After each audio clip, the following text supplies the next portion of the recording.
So this is midterm 1, and so I have things being sent and received through UART on a terminal window, and on reboot it prints the help screen. So I'm just going to showcase all the functions we're supposed to implement. So if you send in lowercase h, it prints the help screen again. If you send in lowercase o, it turns on the PB5, which is this LED. If you send in capital O, it turns off that LED. If you send in lowercase p, it blinks the LED at PB3, and that's going at a frequency of 15 Hertz. If you send in capital P, it'll turn it off. And if you send in lowercase f, it will turn on and dim the LED that at PB4, and it's doing it at a frequency of 30 Hertz and resolution of step resolution of 5% duty cycle.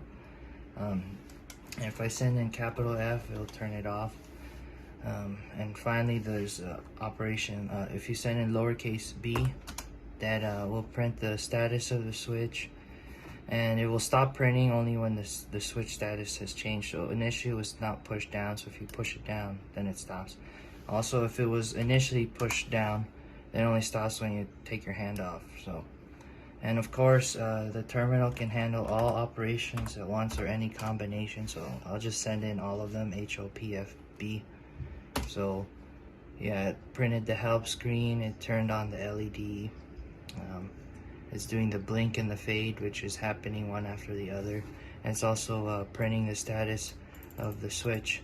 And of course you can turn on and off, so maybe if you want the blinking to stop, you can send in capital P, but the fading will still happen.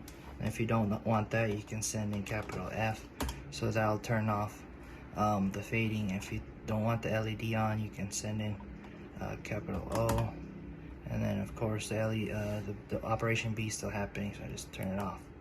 So I had everything printing here on the terminal, and also on here the waveform.